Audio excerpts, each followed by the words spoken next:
Hello, everyone. Welcome to the Class 4 podcast. I'm your host, Derek. My co-host, Aaron. Is this where I speak? This is where you speak. My name is Eric from Lucky8 Offroad.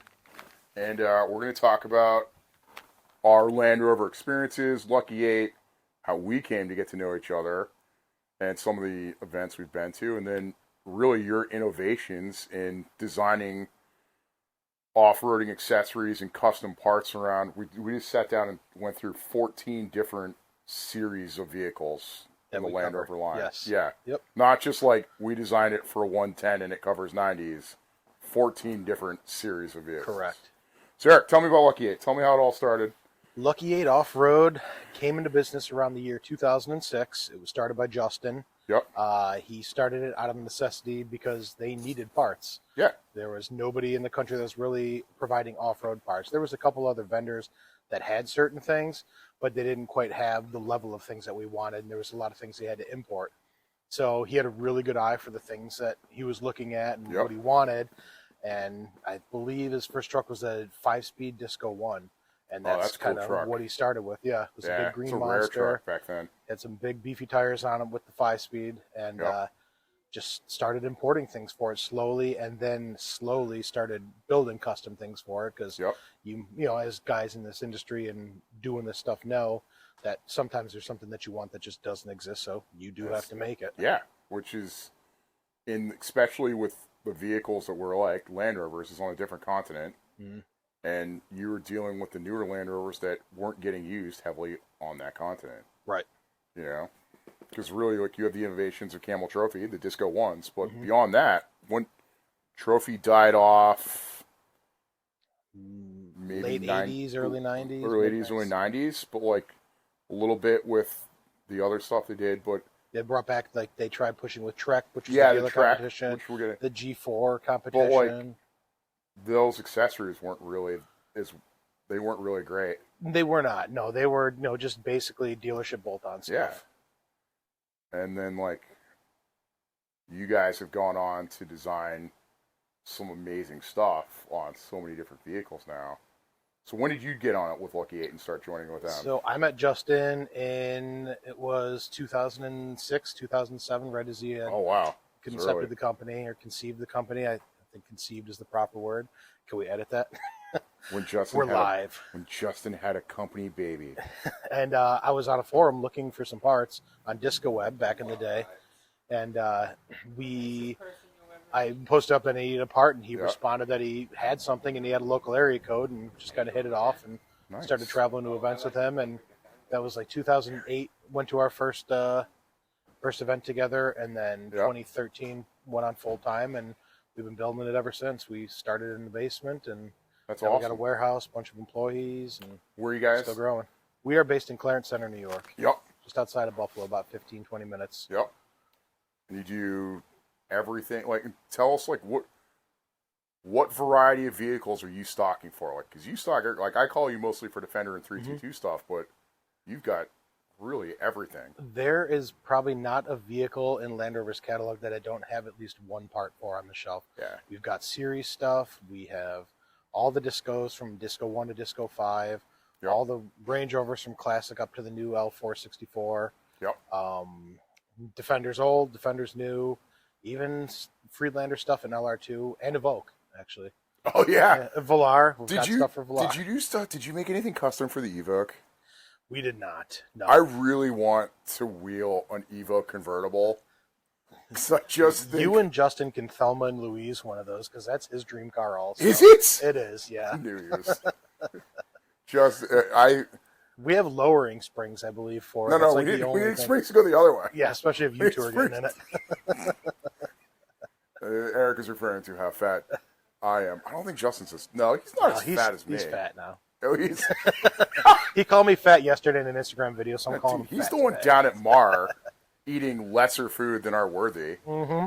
Yes, also, we have to make a plug for Worthy Burger as we've Shout been out to there. Jason. Shout out to Jason Worthy Burger as we've been there twice in the last 24 hours. We paid his mortgage this month. We definitely paid his mortgage. But, Velar, yep. Yep.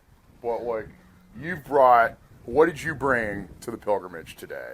Today I have our 2023 Defender 130 with our adventure wagon. Yep. On that 130, I'm going to take a look at it over there because it's too much to remember. We have our 2-inch lift on it, Proud Rhino rock sliders, custom winch mount with a Warren Xeon Tennis Platinum winch, our custom bull bar. We have our Lucky8 light bar mount with 4 Baja Design LP9s, a Roof Nest Falcon Pro rooftop tent, our custom awning. We have our Tread Pros with a Tread Pro bracket, and the Proud Rhino rear ladder on it. Yep. And it is rolling on 35s with some Tough Ant Kimberly wheels. And then how much of that did you have to get to custom fit? Because this is a brand, like, when did the 130 show up here? Like, you were one of the first guys to get the 130, right? We have some friends in high places, and we were able to get basically the first 130. I mostly have friends in low places, and maybe middle ground at All right, best. Garth Brooks. Yeah, that truck just turned a year old. We got it last October, and that was right when the 130 hit the market. And it's got about 20,000 miles on it now after this trip, and it's been as far west as Colorado and Utah actually over the summer. Yep. It's done some things already, and it has been nothing short of phenomenal. Our only gripe is the rear. The seats don't fold flat, but we are coming up with something for that as well right now. Very cool. Just because you want that extra space. Like on a trip like this, I would have loved to have had a flatter load area. Yeah. And with this one, did you have to design the bumper as much as you did? Because like when you brought up the first 110 back in 2021, I think, or it was 2020, 2021, I can't remember. 2020. Yep. 2020. You guys were still custom. You designed that whole hidden winch system. We did. Was the 130 different than the 110 in that regard, or was this more similar to you already know a lot of the groundwork to make it work? So we are lucky that the hidden winch mount that we designed, that system that goes behind the bumper there, compatible with the factory bumper, was the same on. We have one on the 90, very 110, and the 130. It's all the same. Oh, nice. Bumper. So they didn't change it that much. That has been nice. Yeah, the whole front end is basically the same, so that bull bar will fit on all 90, 110, and 130s as well. Oh, very cool. Yeah. The one thing that is different on them, obviously, with the rear, the rock sliders. So we have a separate set of rock sliders for the Defender 90. The rock sliders for the 110 also fit the 130. Surprisingly, even though they call it a 130, it is the exact same wheelbase as the 110. They basically they just stretched the rear. Yep. It's the exact same wheelbase, 130 and 110. So whereas when we're referring to like 110, 130 and all that stuff, what we're really going back to is the early days with a 110, which actually has the same wheelbase as a 109, if I remember right. Mm-hmm. And then the 130 is not actually 130. It has a 127-inch wheelbase going back to the Defender 127. Here comes the hurricane. Here comes our tropical storm fun. But yeah, it's basically, so if you look at a 110 and a 130 side by side, exact same wheelbase, it's just the rear end is stretched out just a little bit more. I always tell people it's like they just Photoshop it and dragged it a little bit. They probably like they do with those Instagram filters these days. It's probably what Jerry McGovern did anyway, let's be honest. That is cool. If Jerry's listening, that's Derek's opinions, not mine. That is Derek's opinions. You know it. I've sent you messages. You get the hate mail via Owl. I actually like it. No, like you and I talked. I don't have an issue with the vehicle itself. I have an issue with the name. I think it is much more appropriate in LR5 because it does everything the whole 110 series, and particularly 130, does everything the LR4 did and LR3 did, which were amazing trucks. You know, I've had both. Mm-hmm. It does everything better, but it's which you can see the evolution, but it's hard to compare it to, say, the Defender, which I get why they did it. It's just they already had. I totally get it marketing wise, but it is an amazing vehicle. I just had issues with how they used the name versus the vehicle itself. You're not the first person to bring that up. A lot of people thought like that's more of a new, Discovery 5, or it would be the Discovery 6. Discovery 6, in which I wasn't a big fan of the Discovery 5, whereas the 3 and 4, as for having 3 kids and everything else, the 130 having that third row and having the ability in the 110 to have that size, but also be able to use it and wheel and overland with it. Whereas traditionally you're not doing that with the newer Range Rovers. Although this year or last year's first year that you get a third row seat or something now in the new Range Rover. They do offer that now, yeah. Yeah. And the L494, I believe, has the third row seat in it too. But affordability-wise, it's nowhere near the affordability of an LR3 or LR4 was, or what a 130 is now. Because I don't know off the top of my head, but I'm sure there's a pretty big delta between a 130 and a Range Rover with the third row seat. Absolutely. Price-wise. It's going to be, I want to say, off the top of my head, at least $25,000, $30,000. Right. But like, I was so impressed. The first time I went out with the 110 in 2020, we went and did a famous road, Chateauguay. Okay. And it did so much, and it was doing stuff that I was struggling with in the Pinzgauer. Granted, I only had a front locker in the Pinzgauer's VW Plus, but right. It was so capable, and Justin was doing it effortlessly, whereas I was getting the absolute shit kicked out of me. Everything is very violent in the Pinzgauer. Yeah. It's doesn't have independent air suspension. You throw levers are the problem, but it's very violent. But there's a reason you wear a helmet when you drive it. Yeah, I know, right? So the reason he's referring to is I've nearly knocked myself unconscious twice in the Pinzgauer driving it. So I when I drive it, I wear a special bump helmet like a 5-speed operator. Only I put the special in Special Forces Pinzgauer driver. Your wife requests you always wear the helmet. I know she does. But like. It crawled over, because the big thing is like the traction control now versus the Pinzgauer has to do it just through sheer locking. What the Rover system, like what it can do with traction control. Since they've done that with the Selector, which I think is the 03, like 322 is the first where they have the Selector where you can set between the types of terrain. Yes. So it's like the early 322s. So yeah, 03 was like the first year that came out, and Land Rover was the pioneer. And the pioneer for that. You see them in all the cars now. They call it like the GOAT mode, the go over. Everyone terrain, has it, and like how it's evolved and how it simplified the driver experience to know what he should be doing by just making it easier. Because wheeling an LR3 versus wheeling a Discovery. Like 2 is night and day difference, just because you have so much more working with you. And that vehicle, like it works with you. Like, it does. You are managing. You have so many systems going on, but it's making you like a rock star because you don't have to actually do a lot. It could make a novice off-roader look like they've been doing it for a long time. And do stuff that it really anything else that was on bigger tires was struggling with because it didn't have traction control. Right. Which is just, and not just traction, like an epic, terrain response system, I guess would be the way to put it. Terrain response system, yeah. That's exactly what they call it. And it hasn't differed much since they came out with it. It's still the knob system. Yeah, it's still the knob system, and it's, what we have, snow and grass. Yep, grass, gravel, sand, mud ruts, rock. I'm trying to think. Go over the icons in my mind there. Yeah. I feel like we're missing one. Isn't it, ruts, rock, sand, gravel, grass. Snow. Snow mode, yep. Yeah. Speaking of which, this is a question I get a lot is, when we're out here on the Class 4s in Vermont, what is the right answer for those modes? Because you were telling me there's a lot, like, those can really make a big difference in how it tunes the engines and everything else. They can. So what we found that we really like is the sand mode with the DSC off. Put it in sand mode, DSC off, and that way you get unlimited wheel spin. You don't have the computer slowing you down. Because a lot of those, the computer will try and kick in and tell you, there's too much wheel spin, shut it down, ABS kicks on. Yep. This way, if you're trying to climb the hill, a little bit more wheel spin, some power. Which, when you think about it, if you didn't know, you'd be out there in mud and ruts. Right.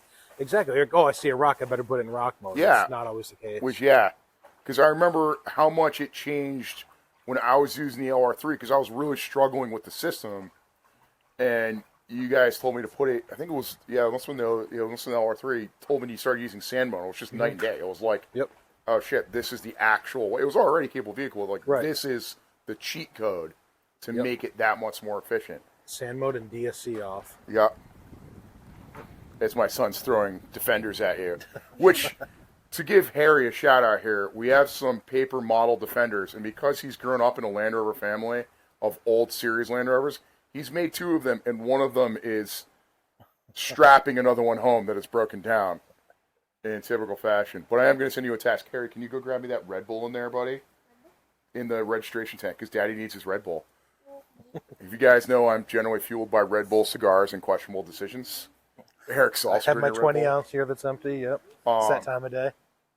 What other systems does the 130 have in addition to the terrain response system? Is there anything else that built in that helps it? Like, does it push down? Like, I remember when I went out in the 2016 Range Rover, where I was pushing the shock down to get traction and stuff. Does it do that in this third thing? I don't know if that has that, to be honest with you. I'm not 100% sure. I just remember when we did the Land Rover experience, out and you'd get out and you would just trying to hunt for traction. Okay. It was so cool to see. How does it ride versus the 110? I think it's the exact same. I don't think you notice a difference getting in, like I said, because Really? they're the same wheelbase, same motor. Does the 90 ride any different than two of them? The 90 we have rides very different because it's the V8, supercharged V8 5-liter. Oh, what's in the 110, the 130? That is the 6. Oh, yeah. Yeah. So it's a good motor like still, but it's But the 90 is like one of the twisted the 90 is like a go-kart on crack, really. That thing, and if you get on it, even with the 35s that we have on it, it thing just gets up and goes. Cool. Yeah, it's wild. It's fast. It's responsive. That's awesome, man. It handles like a go-kart, but it is wild. But yeah, that is an awesome, awesome thing. I'd like to drive the 90. I mean, I'd love to drive the 110. Yeah. No, I drove the 110 a little, just like it was cool. But Like the 90 with is that engine going to come to the 130 or the 110? It is in the. They have had it in the 110 already. Excuse us 1 second. We got someone leaving the door. Did you have a good time, man? Great time. Awesome, brother. Yeah, all right, I'll I hope back. we see you next year. Oh, yeah, I'll see you over Dude, here. and I'll you see know- you at Creamery next year. All right, bro. Awesome, man. Have a good one. Thanks, Take it guys. easy. But Yeah, they already do have that. they do? In the 110. Yeah. have you seen it? Have you seen the sales numbers really start kicking up with them? Have you seen the clients starting to come in as they've started Yes. to come out? This truck is definitely on fire with Land Rover right now. The 130? Just all The the 110, models, really. 130, Yeah, 110, 130. The 90, there's some out there. I don't But the think it's 90s, as to much. be fair, the 88 and the 90s have always had a hard time finding their place compared to the numbers of 110s and everything else that was sold. Right. I remember I just learned that when I was hunting for them, back in my previous life of importing and selling Land Rovers. 90s were definitely, civilian spec 90s were always harder to find than 110s. The 110 3-door and the 5-door are definitely more prevalent by a good bit. It just like any car you see here in America, you don't see a lot of 2-door vehicles. You see, 4-door or 5-doors. It's really, for the 2-door stuff, there's not a lot left anymore. Right. And especially for guys that are doing this, they're going wheeling. That's really, I know a couple of customers that I've had that bought 90s because that's what they could get. Yep. And they've traded them in as soon as they can get a 110 or a 130. I went wheeling with Justin last year. He brought we had another one of your clients' 90s out. Okay. It was a super capable vehicle. It is. Because it's the right dimensions for wheeling. Like it's like the original 90. It is the right dimensions. It's got that great wheelbase. I don't think we'd had the winch and stuff mounts weren't done on it. It was real early 90, and it did awesome. But like the thing that really makes it different from the Bronco and Jeeps is like the sheer level of luxury that you're doing it in. Yes. Like, come on, it's cruise control, air conditioning, heated and cooled seats. They are nice. Having a chance to spend a lot of time in all these different vehicles. They are all very capable off road, but the difference is doing it in a Land Rover. In between those miles, you're so much less fatigued. Like that's like we're talking about. We're going to build up. I'm sending Eric my 08 322 Range Rover to build up because I don't feel like I'd be fatigued driving it within 2.5 days to Moab because it is so comfortable. It is all that. Right. So and it's just as capable of a similar 4Runner or any of that. If way more so with the traction control system, but you're just doing it as I get older and like more broken. It's just better not way broken. to You're just roll around. distinguished now. I am distinguished. It's my gray beard and my bald head. Yeah, with the L322, we've pioneered a lot of projects in product. Well, that's what inspired me. You're 322. Yep. Because there's not a lot of people building it up. There weren't. As now that we've done the 322 project, people are coming out. They're buying that truck. They're building those. The only group of people I found that had the 322 project that was built was in Europe. Right. And but again, it was very few people. They were all trying to make stuff fit, but it was the community not only hear what you were doing.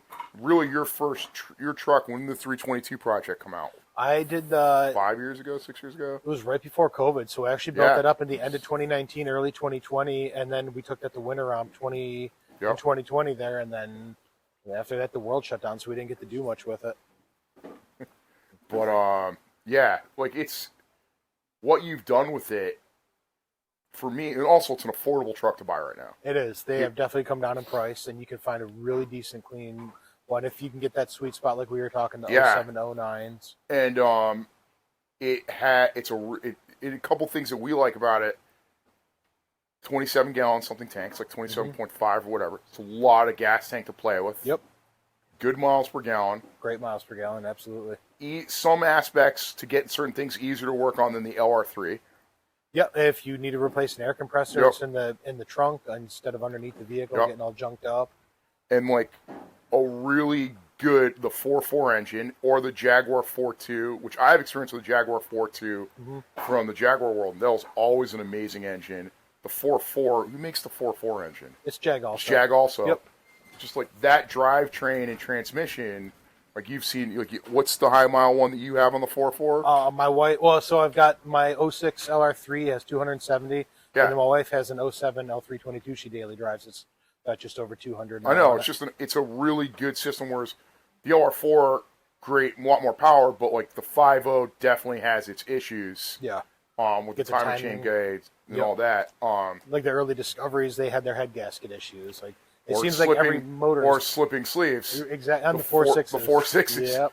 The 4.6 was always a time. My 4.6. I think the only thing that held it together the last like 5 years was copious amounts of Lucas oil additive and stop leak. So it got a fresh oil change about every 1,500 miles. Perfect. From all the stop leak and oil loss. Just dripping out, and you just put fresh stuff in. Oh yeah, it's the only constant way. oil change. It's not a bad idea. With that engine, I found working on the 3.5 through 4.6. Once one oil seal goes, you got to do them all because it just finds pressure, and it's maddening. And that's a lot to do with what I've noticed using conventional oil as opposed to synthetic oils as well. That synthetic will weep out faster. Yep, and I'm a big fan of the heavier weight conventional. You know, the Snatch had a 3.5. Now it has a Range Rover 4.2. I run 2050 weight in it. Yep. It's happier. It doesn't leak as much, and then I'll convert down to a lower oil for the winter. Right. And I try to stay away from the synthetic because again, it leaks. Like it's hard. We did a test a couple years ago. I don't know if you saw it, but we had that 03 Discovery 2 that we bought. The guy was a Sabres player, Buffalo Sabres hockey. Oh yeah. And he had this silver disco that he just loved, but the thing came to us one day and it just had that terrible the 03 knock. So there's a VIN range in the 03 discos. The dowel pins were misaligned on the front cover and they were spitting oil pumps. Yep. His had that. So we had a local event called Rovers on the Slopes, and we were like, you know what? We had our shop kid. We put some giant tires on it that didn't fit. No lift. We just cut the fenders out to fit them. We filled the motor with 80-90 weight and said, let's see how long it lasts. It lasted all weekend. It's probably the happiest it's ever been. It was still banging like a screen door in a hurricane, but it still ran. That's funny. Well, we were driving the 5.0, you were always listening for the tap. Yep. You're always waiting for the tick, tick, tick, tick, tick, tick, tick. Because you know it's coming. You're like, please be exhaustively. Please be exhaustively. Because that's all. Well, that's why I told people I love the R4, but like, unless it's had the timing chains, you got proof. You always have to have proof that it's been done. As in whenever you buy a TDI engine with timing belt, always have proofs because it is a ticking time bomb. Every time. Because when I sent mine to you, it was as near, I think, as it could go without blowing up. We were surprised it got there. I know, right? But, dude, that whole 4.4 series is just a cool, good vehicle. It's a great entry vehicle into the Rover world, and they do really well families and overlanding. They do. Yep. And like, yes, the LR3 is a heavy vehicle, but it handles it with the air suspension really well. Like, you can load it up with accessories and kids. Yeah. And also trailer with it. Like, it's a really capable vehicle, and do a lot with it. And value-wise right now, like we were just talking to one of our other, another person here at the Pilgrimage about value versus what the Lexus 450s and 470s go, I'm like, the LR3 is a much more affordable vehicle Absolutely. right now. I mean, Hands down. you could buy a decent, clean, low mileage is 100, 120, but I do have customers that have 400, 500,000 miles on the truck still, and they're still going. But you could find a low to mid hundreds truck that's clean. And by the time you outfit it, we could put rock starters on a bumper, roof rack. I mean, you could be into the truck for 12, 15,000 and have a really solid, really capable truck that you can. One of the things I love about the R3, you could sleep in it. Yep. I used to go cross country in it. I load up 2 Irish Wolfhounds, fold all the seats flat, put memory foam on the back, and you just drive as long as you want, then go take a nap in the back. It's the exact size of a twin bed. It used to have a twin air mattress. I put back there. It was just awesome. Super capable thing. And then when I needed it for the family, I had the third row of seats, so like it wasn't a Three Stooges show in the back where the 3 kids were slapping each other in the face and driving me bonkers. And I love the third row seats and those, like the old Disco 2s. Yep. They were folded up into the side, and they were just always in the way when you were trying to do something. And it made your bed useless. Yep. But the way they fold flat into the floor, like how they... Yeah, and one of the best mods I did on the LR4 is when we pulled out the middle seat and made it like the club seating in there. Yes. That was awesome. Yep. That was... I need that in mine with my kids because they're always fighting. It was a super easy job. The only thing is, and that would be an interesting part, it was getting covers to cover the seatbelt, the metal portion there, so it wasn't so sharp. Right. And I just made my own custom format. That was a cool conversion and made it into a really much more usable car. Easy out, never had to fold the seat forward. Right. That was and that's nice, but not all the LR3s have that, dude. Like mine is a 60/40, so you need. So I only did it on the LR4 on that one. I think I can't remember which ones you can do it on. It must be maybe the LR3 you can't. Maybe it's just the 4. I swear I saw a guy with an LR3. I swear I did too, because that's where I got the idea from. But it's back to like we talked about with the seats folding flat. Not all the LR3 seats folded flat. Or not all the LR3s even had third row seats. Also Some of 05s didn't, if I remember right. Yeah. It was spec just like any of the other ones. They had every year the D2. Some had the 7 and some had the 5. And then you get some cool packages like the infamous HD package, which is impossible to find. The cold climate packages. The cold climate package, the HD, so you have the electronic rear locker. Yep. That is like full-size spare. Impossible to install without buying the package. Right. It's like... Yep. But when now people come and ask me about those trucks, like, I want to find with an HD package.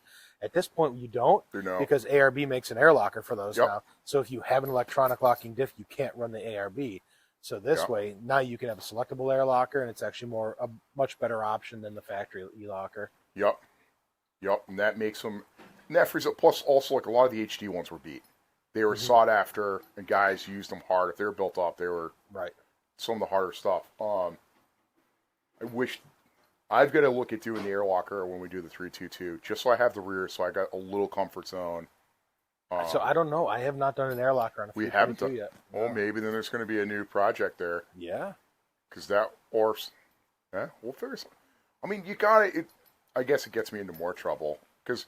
Really, with the way the vehicle's built, that sort of stuff, you can just winch at that point. Like, you got the recovery, and I like having the proper bumper this time because I got the hidden winch off you for the LR4, which was awesome, all the way up until you bury it in the mud, and then you're like, there is no free spooling; it's just in and out. I never set that thing to free spool ever because you're getting to it behind the bumper. Yep, but it looks awesome. Yep. It looks so good, especially that gunmetal gray truck. Like, it was a great looking thing. Yep. It was clean.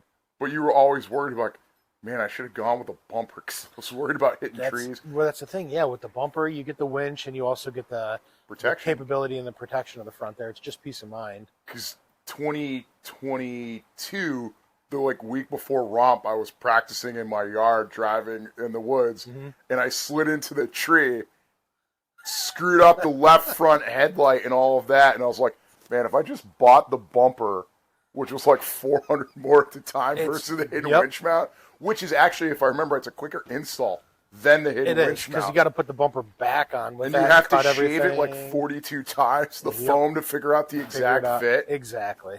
That With the steel bumper, you just take the old bumper off and put the new bumper on. And you have recovery points. You have the lighting options. There's a lot of cool stuff. I do have a lot of guys that will buy the hidden winch mount, put it on, and they will crack their bumper and say, "Well, can I just add the steel bumper on?" You can't. You have to take the hidden winch system off and put the bumper on. They're not cross compatible. Yeah, it's one or the other. So I do recommend people thinking about a hidden winch mount. If you rarely go off road, it's just like your hobby a couple times a year. Hidden winch mount's probably the jam. But if you're doing stuff like this all the time, you want that bumper. Just the protection alone, like it really adds a lot. So like looking at the 130 now, you get the bumper. It's like a bull bar around the front there. Yep. Which protecting those lights, which I imagine are hideously expensive. Hideously expensive, and good luck finding them. Oh yeah, so that's a big thing. Yeah, because it's a new car. That production, that spare parts availability isn't really there, particularly on an item that's not necessarily a consumable. Right. You know, housing assembly. Even finding housing assemblies on 322s, as my left rear is filled with water, and it's very, very dim, but bright enough to pass inspection. I've been waiting for. That sounds. Remember the old D2 days there? Oh yeah. Used to just all of my trucks had the little angled holes drilled. Yeah, they had drilled into the back. Yeah, Pete did that for me on mine. Because the fronts had them too. It used to hold the water. Yep. Yeah.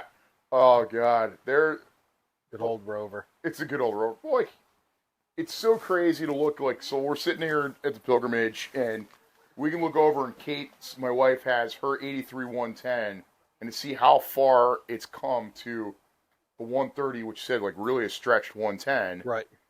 Just night and day difference, like capability wise, comfort wise, everything. But still. Your 130 could go everywhere the 110 could. Yes, I would back that. And do that in comfort. Similar setup tire wise. There's not really a big difference. Mm-hmm. Similar clearance wise. Yeah, to fit, we do have 35s in there. Comes factory 32. Yep. 33s will clear with our lift rods. We sell the 1-inch, 1.5, and 2-inch rods. To fit the 35s, it is a labor of love. It's about a 6 to 8 hour endeavor. Yep. Depending on the 35s you go with, because you do have to do a lot of trimming behind the bumper or the fender flares, and there are the intercoolers. There's one on each side that you have to relocate. Yeah, so the intercoolers, was it Ralph Sarek, who messed his up at Winter Romp last year? That was the stick that went into the intercooler or whatever it was? I think so, yeah. He had to take it down to Scarborough or something. Yeah, that was legit. It was just a freak fluke. Yeah. Just as it could, but yeah. That's what happens, though. That's what happens, you go off-road, things happen. But we do have the full bumper coming out for ours as well. Oh, very cool. Yep, the one that we have right now, it's on our Project Defender 90. That one, actually, that 130 is going to probably get the new bumper by the end of this coming week. Oh, sweet. We've got a spot set up next week to show that off. So we'll have that out there. But, yeah, the new bumper's going on that, and then we should be to market with it within the next week or two to be able to have stock. If you could change or make something different on that 130, like what would be something that you guys can build, like what would you want to do, or what do you guys want to start working on next on it? If one thing I could change, or like if you wanted it to be different, or like just something that you think what's the next thing to make something better on it, make it more useful, fix or I call them Roverisms, right, that made sense at the time but don't necessarily make sense in the real world. I don't know what's next on that, honestly. We've done so much now with the front protection, the front bumper. Yeah. We figured out the wheel solution. If you have, we figured out the rear caliper reduction kit. So if you've got the truck, most of them came with 19s, 20s, or even 22s. So you can go down to the 18s now, right? So we can go down to the 18s. It's a brake caliper reduction kit. We figured out there's a micro market somewhere across seas. I'm not going to give out the secret sauce. Of course. But we get the calipers. It's a genuine Land Rover caliper that is, the housing is just millimeters smaller than the factory Defender housing. Oh, very cool. But it bolts up the exact same bolt pattern, cool. Uses the same input line, the same electronics that are on there for the parking brake, the same pads. Everything stays the same.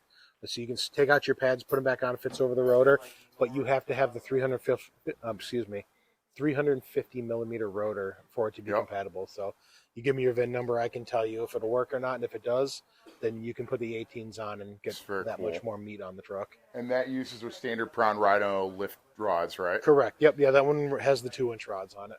Now, question: how much of your time do you spend answering, will these tires fit with my Proud Priner lift trucks? More than I'd love to say. But at least once even with the guide on your website. Even with the guide on the website and multiple Literally. videos detailing it, we still get those. They're like, yeah, but what about my truck? It's like, well, they're all the same. And I've asked you at least 7 times, so I've definitely wasted at least 25 of your minutes of your life asking. Don't worry, I bill you for it. I'm like a lawyer. As we know, I've spent enough with lawyers to make these events work. The last thing I need is a Land Rover-rated lawyer. But that is awesome. I'm so happy that you came here. I know. I'm happy to be here. But, like, I can't, like, stress enough. You guys as a company split, so you could send Justin to Mar. Yep. I sent Justin, one of my sales guys, Sean, there at Mar down in Virginia right now, covering that. That's just a Rover-specific event, which is our business. Which is your business. Yeah. And then you came here. But we also, like, what, we got 30-something Rovers running around out of the 200. A lot more Rovers here than I anticipated. And we have a lot of new 110s. Yep. I saw a couple out there. I don't think I've seen a new 90, but we get a lot of new 110s. Yep. Because the 110 was the first one on the market. That was the first truck here for a year and a half before the other ones came out. So they flooded the market with those. And, like, you support, and the cool thing I have to say is, like, Lucky8, we have an amazing Defender Club with the Dork guys, and Ned Crystal running all that. And you have supported them so much. And then you support me, and you supported me for years back when I was doing GMR and importing the Rovers. So I can't stress enough, not only is Lucky8 an amazing company to buy parts from and work with, but, like, to have a relationship with as a business partner or a vendor or a club, you guys are worth reaching out to, dealing with, because not a lot of companies do that, particularly in a vehicle world like this. A lot of people forget about their clients and forget about the clubs, and it's very awesome to see that, because you're really part of the reason why I think the Dork Club is going so far. Because you help them, you bring out you bring out parts to Ned, you'll help him, like he's going to and from. And he's like, been to Buffalo twice. Been to Buffalo twice. Things on his truck. Yeah, it's just you do so much more than the average retailer, and that's we were born in a club basically. Justin and I we're enthusiasts. We're enthusiasts with. And that's what makes you good at what you do. You have to have a passion for this, otherwise it is work. Yep. This is a labor, like doing the pilgrimage is a labor of love to me. What you do is a labor of love to you. And I met you through Rovers. We became amazing friends. And that's one of the cool things about getting out using these vehicles, meeting people, whether you're at Mar, whether you're at the pilgrimage, or whether you just see someone else with another 110 at a gas station, go up and say hi, talk to them. Yep. You may not know, but you may have just met a lifelong friend. And, that's how we met, just getting through and talking about Land Rovers. And, it's just amazing how that can change when you meet people who have a similar mindset and I want to say have a good time. We met up at Winter Romp, I want to say, years ago. But probably was the first time we crossed paths. Winter Romp. And I knew of Lucky8 a little bit, but, like, getting a chance to meet you in person, meet the family, and, like, and how much you looked after me with the LR4, and never mind helped you with the vehicles and the Defenders and stuff. It's just, and then really coming up, we've been trying to get together since COVID to get up for the event, and it's hard with Mar falling this year. But, like, again, I can't thank you enough for coming up for the pilgrimage. We appreciate you having us. This means has been the world to me. And I love getting up to Vermont, especially this time of year. It's beautiful, and like you said, the people showed up for it. The weather's not conducive to everything, but people are still out. We got 2 dry days in a row, which this summer is like crazy. Really? So this summer, in July and August, we were supposed to have 8 inches total, and we had 30 inches. Wow. It was very rare to get any day that didn't rain. I don't think we had 8 inches all summer back in Buffalo.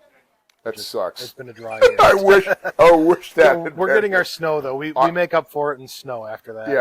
Yeah. How many inches did you have? We had like 130 last year, but that was across 2 storms. I remember texting you during it. Was like the apocalypse, the snow apocalypse the Christmas storm. One, like 12 people died. And I sent you, and you're like, you sent me that picture, and it looks like it wasn't even Antarctica. It was freaking a Hoth. Yes. Like I think I told you, like my wife's Range Rover is under there somewhere. Dude, yeah. But next to it was green grass because we had 70-mile-an-hour winds with 6 feet of snow. I was waiting for AT-ATs and snow speeders to go by. Oh my gosh! Or like, or our snow trooper Ned. Yeah. Who's cruising around in his 110 dressed as a stormtrooper right now. Because it was Christmas and everybody wanted to get out. They all were like, oh, it's Christmas, we got to do stuff. It's like, that's why so many people died. They got stuck in their cars, stranded. Then the snow was 70-mile-an-hour winds. It was legit. It was legit blizzard. The cars were getting buried. If you haven't I've only experienced one legit blizzard here. If you haven't experienced a legit blizzard, it is terrifying. Mm-hmm. The amount of snow, the wind, and everything else, and just the sheer violence of it and the noises and everything. Yeah. It is a crazy experience. It is. Not as crazy as Winteromp, but it gets up there. Well, that's where we're going to be doing our next podcast together is at the Lockwood at Winteromp. I will be there. The Waterville Grand has been nice to me, but I really could use a bed that didn't have lumps. It's not so grand anymore. It was grand. When I walked in with my dad, my father, he used to fly into Waterville in the 70s. Really? And he's like... They have an airport? Yeah. He'd fly there from Boston. First time we went up there, 2016, 2015, whatever it was. My dad walks in, he's like, this place hasn't changed since the last time I flew in here in 1979. That was the Waterville Grand.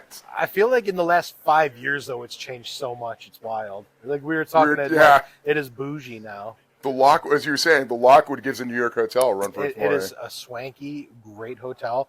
They had great bourbon selection. They made some fine cocktails. Yeah. I think Corbin ate his weight in ice cream last year, so we're looking to do that again this year. And look how much Winteromp has changed in how many new Rovers are showing up, whereas traditionally it was a Series and Defender event. Right. I mean, look at the Disco Boy. There is a lot of new 110s. And years ago, they would get 40, 50 trucks. I mean, now it's just blown up. It's insane. Yeah. But it's very cool. People making that trek up there in the winter. It's become a tradition. It's a thing. I've got to get up there and see Bruce and get his story. And like any dude who can get run over by a bulldozer and survive, it's just. Plus, Bruce is like one of the coolest people. Yeah. If he ever gets you back into his radio days and stuff. Oh, Did you know he used to? Yeah, he used to be like run a radio station like in the 60s. You know what? I think you mentioned that because we were talking about the. I might be making Bruce older than he is. Maybe it was the 70s. It probably 70s because we've bonded over our love of Bruce. I apologize if I made you older than you are. Now Bruce is like 45, 46 years old. Dude, no, he's. But we were talking the one day. I remember we were talking about seeing Fish. I'm like, oh, you saw him a bunch of times because you go in his garage. He's got some cool lights. He's a huge music guy. Yeah, and he's like, oh, I ran a radio station. I'm like, I did not know that. But he's a man of many hats. If you go around, you find out he owns half a water. Also. He is one of like the 4 people left in the continental United States that actually has an elevator with an attendant. Yep. In one of his Waterville buildings. He took us through the building the one night. We're like, he was walking us around. It was Winteromp like 10 years ago, and like he was like going to be Justin Mine's personal tour guide that night. Like, we took him out to dinner, and he goes, "Oh, check out this building." We're like, "Oh, that's cool." He goes, "Yeah, I own it." He takes the keys out, opens the door. We're like, "What?" But you'd never. I own that building, and I own that. The most unassuming person, one of the nicest people you'll ever meet, and like everything in his house feels like you walked into the house from like the 1800s. Yeah, his little house on the prairie. He's got like his beats he's canning. Yeah, like his Victrola radio. It's awesome. And I love some of the best times I've ever had at Winteromp were actually pre-running at Winteromp and hanging out by his kitchen. Yep. And just soaking in the wealth and knowledge and stuff. But like, more better times like in Bruce's house and in town there than almost even trail memories. I got taught how to weld by BDR after I destroyed the steering on my Snatch. And I'll tell you, you know what trust is? Trust is when you trust someone to ratchet strap your steering together after you've shattered it and then drive it out of the Winteromp trails. That's trust. And I trust BDR and Laz that much. Yeah. And then they taught me how to weld while I was sober. They were not as sober. Okay. But I welded my steering back and drove home with the steering wheel at 90 degrees to the left. Went down the road straight. But like, okay. It's very disconcerting because, like, after like 2 hours, like you tend to get a little tired. You're like, oh shit! So you look down, and you think you're like a wild left turn. But Winteromp will What other events do you have coming up, speaking of which, between now and then? A couple weeks, I'm headed down to Texas for a Destination Defender. Yep, We're that'll be sponsoring cool. that. That's the finals. The Trek are going to be down there, which is cool. Yep. And then after that, we are done until February when Winter Romp rolls around. Yep. So we do Winter Romp. We're big with, again, where Mara is right now with the Rover Owners Association of Virginia. We're a big sponsor of them, so we attend most of their events. We usually have a presence at the Rovers at Wintergreen, which is a great spring event. I'd love to get down to Mar if they go back to being a week before this or a week after this. I have to be the Columbus Day weekend up here. Yeah. But because I've only ever been to Mar once, but I went there accidentally. So back when it used to be a place called the Cove, I was there for an airsoft game happening at the same time, and I'm like out in the woods trying to be all tactical with a fully automatic BB gun, and all these Land Rovers start tracking by, and I'm like, what the fuck? And then I go out and start talking to them, and they're like, yeah, we're here for Mar. And I'm like, that's this weekend? And I spent more time with them than I did with the airsoft guy on a mountain filled with rattlesnakes. That entire mountain. So I remember we get there, it was the Cove, and it was a huge place. Yeah, it's awesome. It was awesome with lakes and stuff. And it's almost been like late September, early October. I can't remember. It was. So to back up a little bit, that technically wasn't Mar. Oh, that wasn't Mar. That was called the Conclave. The Conclave. Okay. And that was an event Justin and I put on with Lucky8. Because that was your event? That was I didn't even know. I thought it was Mar. Yep. And we did that in 2012 and 2013. We had what? Dude, you had a person who came and was masseussing. You had a masseuse vendors. I don't know. I swear to God you did. Because they were there, or either we got seduced by some masseuses. I think you got seduced. They were there like, yeah, the Land Rover crowd. We're vendors at the Land Rover talk event. About your happy ending. Oh, well, it'd be awkward as a dude, but... it was, so Mar was having a lot of like leadership issues, and people were on the board, off the board, and I thought it was Mar because that was what it was. They didn't have the bandwidth to be able to throw an event, so we're like, you know what, we'll do the event, we'll throw it, and your crew can all come. So we did. That's where I met Doug for the first time, and a bunch of the crew. And I came down, and I remember that year when you guys we were driving through, you guys had like speakers in the woods. We're like, what is that? And they were like piping in like war music and stuff. Dude, I'm there in my camouflage at your event. They're like, Derek, what are you doing here? Where's your Land Rover? I'm like, oh, I'm fighting on foot today. And I remember the guys gave me a ride up the mountain, but when we got there, you guys were down on the lower end of the facility. We were up on the top of that stupid mountain. Yeah, we were camped down at like Camp 1, 2, and Camp 5, so I think. We get there, we get the safety brief from the people who own it, and they're like, hey, just so you know, last week one of our staff guys got bitten by a rattlesnake, but we got him to the hospital in time with like an hour to spare. Cool. And I'm like, oh, cool. And I'm like, but don't worry. All the rattlesnakes generally congregate about 100 meters below the top of the ridgeline on the rocks. Where's my freaking CP that I'm running? 100 meters below the rocks. All night long, I heard buzzing. I've never seen... Come from Vermont. We have like 2 rattlesnakes that supposedly live in the state that no one has ever seen. I saw at least 15 or 20 rattlesnakes at that place. And one bear that was, I'm pretty sure, was massive and doing meth. Yeah. And all night long, you could hear people partying and having Land Rovers at the bottom of the valley. I'm like, I want to be down there. And then you'd hear buzzing of a rattlesnake because they don't rattle. And you're like, I don't want to be up here anymore. And that was, I didn't even realize that was your event. They had a rock garden there, too, and I didn't know there were rattlesnakes. I'm glad I never saw one. We rented those like 15 passenger vans and completely trashed them driving up to the top of the mountain, and we'd come across this line of like 3 or 4 LR3s going up the trail gingerly, and I drove this rental van like I fucking stole it and beat the shit out of it because I didn't rent it. The event runner did. Nice. That was a funny time. Yep. That is. Yeah, that was a cool place down in Gore. That was a really cool. It was a massive facility. They had a lot of trails and a lot of rocks in that beautiful lake area. Yep. It butted up to like an old Boy Scout camp or something. And a lot of rattlesnakes, like thousands of them. Yeah, I will never go back knowing that. Big black. Oh my God. I remember I was trying to go to the bathroom, so I left. I tried to leave the CP to go to the bathroom. And in the middle of a trail, there's a 6-foot rattlesnake. And I'm like, so I turn around, go the other way. I go north on the hiking path out of there. It's like I have to dig a hole to go to the bathroom that I need to do. Oh, if I saw a 6-foot rattlesnake, I wouldn't have to go to the bathroom anymore. Well, that's why you bring a security element. I would But have shit my pants. anyways, go in there, and in the middle of the trail, 100 feet away from me, is a black bear, and it stands up on its two legs and puts its arms above its head like it wants to give me a big hug. But I don't think it wanted to give me a hug. It saw you. It was like, hey, you look like me. You look like me. It's one of me. Yeah, there's rattlesnakes everywhere. They weren't near you because they were up all around my CP up there. Good. Congregating on the one place where he told me not to be, and that's where we were. Oh, God, that's so funny that we had that connection back then, even before I officially met you. Still in the same place. Still in the same place. I remember I was so angry I didn't bring my Rover because I had one of my 110s at the time. Mm-hmm. I was like, God, it would have been awesome to drive around this stupid mountain. And it got cold one of those nights, I remember. Yeah, yep.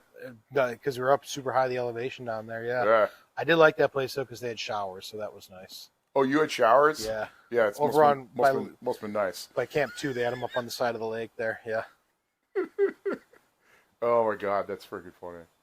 Well, thank you for coming to the Pilgrimage. Thank you for helping me record an awesome podcast. Absolutely. I can't wait till this comes out on Apple. Now that we've made fun of Justin, told Bruce's life story, found out that Bruce is like an onion. That's just one layer. That is I have to do a plug for Winter Romp because it is such an event that really got us together, and free event in Waterville, Maine in February. It's like sometimes fall. Is it on Valentine's Day anymore? Or just sometimes it does, and it's always a bone of contention with my wife. I mean, sometimes, or you can bring your wife to Valentine's Day in Waterville, Maine, as I've brought Catherine before, and she loved it. I heard she loved it. She keeps begging me to take her again to Waterville, Maine as our romantic getaway. It's always President's Day weekend is when that is held. Yeah, it's President's Day weekend, and as your community grows from the newer 110s, and really if you have any old 110, it is, and just you generally do not get the opportunity to snow wheel. It is worth going to. Bruce is an amazing person. Make your hotel reservation now because they're already open. Yeah, make them now. But awesome. Well, thanks for an awesome interview, man. Thank you for having us. All right. Well, this is Derek from the Class 4 Podcast. Have a wonderful day, guys. Bye.